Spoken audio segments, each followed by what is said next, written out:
शांती लक्षवेधी रिद्धी सिद्धी. माते बस एक शेवटची इच्छा पूर्ण कर, म्हणजे या बाबा भैरवनाथचं स्वप्न पूर्ण होईल बघ. हे सिंधू सिंधू साळुंके, या बाबा भैरवनाथ विरुद्ध कोर्टात जाऊन साक्ष दिली होतीस ना. मला तू दिलेल्या त्या साक्षीमुळे मला 14 वर्ष तुरुंगवास भोगावा लागला. साक्षात 14 वर्षाचा वनवास भोगावा लागला. अगं तुरुंगातून बाहेर आल्याबरोबर सगळ्यात आधी तुझाच मुर्दा पाडणार होतो. पण हे काय सिंधू साळुंके, अरे तू तर चक्क लग्न केलंयस. लग्न शुभमंगल सावधान. आणि त्यातल्या त्यात तुझा नवरा अनीसचा कार्य करताय, अंधश्रद्धा निर्मूलन समितीचा कार्यकर्ता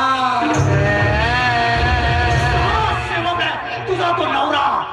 आणि मला खात्री आहे की एक ना एक दिवस तुझा हा नवरा माझ्या या मठामध्ये माझा भांडाफोड करायला नक्की येणार. आणि मग तुझ्या नवऱ्याला अंधश्रद्धेच्या असं काही जाळ्यात गुरफटणार आहे की तुमच्या दोघांच्या आयुष्यात उरेल ना तो फक्त काळो.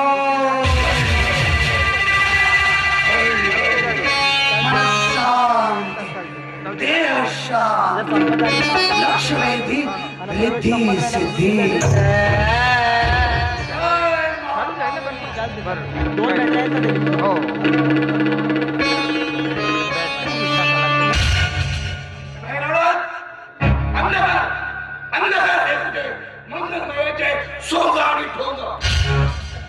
अरे या मास्टर सदानंद साळुंके, स्वागत आहे तुमचं. स्वागत आहे बाबा भैरवनाथच्या मठामध्ये. आम्हाला खात्री होती की एक ना एक दिवस तुम्ही आमचं दर्शन करायला नक्की येणार. अरे मी तुझ्यासारख्या ढोंगी बोळच्या दर्शनाला आलो नाही, तर तुझं दर उघड करायला आलोय मी. मास्तर, तुम्हाला आमचं हे कार्य सोन आणि ठोंग वाटतंय का? अरे सोंगी ठोंगी नाही तर काय साधू महंत आहेस तू. अरे साधू महंत काय, तर साधू महंतापेक्षाही श्रेष्ठ आहे हा बाबा भैरवनाथ. अरे भोड्या भावड्या जनतेला आपल्या अंधश्रद्धेच्या विळकात फासणाऱ्या अघोरी. अरे बंद कर तुझी हे घोंदगिरी. तू माझ्या कार्याला बंदुकी म्हणून माझा आणि माझ्या दैवी शक्तीचा अपमान करतोय. दैवी शक्ती आणि तुझ्याकडे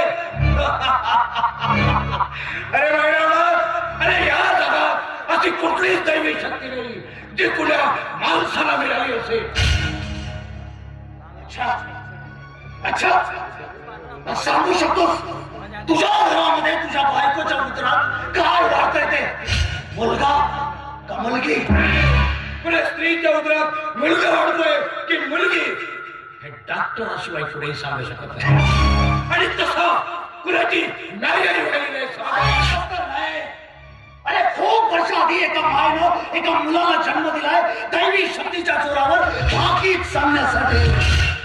अंगिकं भुवनं यस्य वाचिकं सर्ववाङ्मयं आहार्यं चन्द्रतारादे तं नमो सात्विकं शरणं. मित्रति पुत्रवेत्राय तटी शास्त्रवे दादो दुग्ध दुधामी नानो नुन्न नुनामी.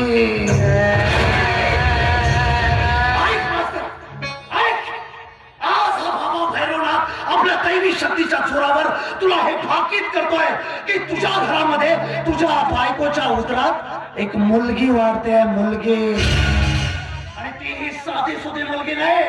अरे ती अपशकुनी आहे, ती पांढऱ्या पायाची आहे. त्या मुलीचा प्रवेश तुझ्या घरामध्ये होताच तुझी सुख समाधान पद प्रतिष्ठा सगळं काही बेचिराग होणार आहे. बा अगदी बेचिराग.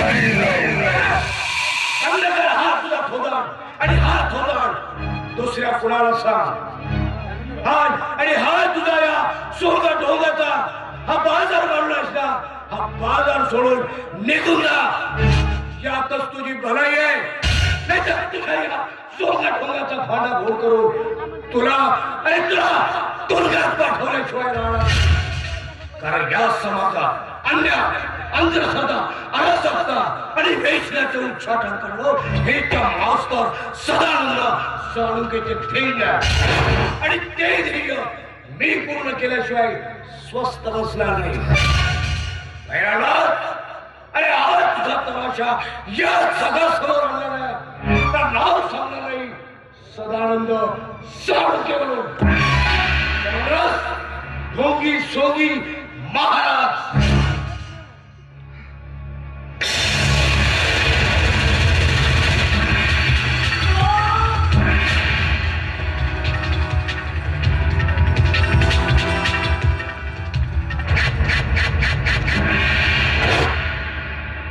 नाही मास्तर नाही.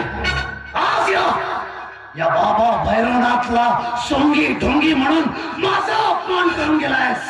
मला माझ्या बोंदोगिरीचा गाशा घुटाळायला सांगून गेलायस ना. पण आता बघ या बोंदोगिरीच्या या अंधश्रद्धेच्या जाळ्यात तुला असा काही अडकवेल की तुझ्या आयुष्यात उरेल तो फक्त काळो.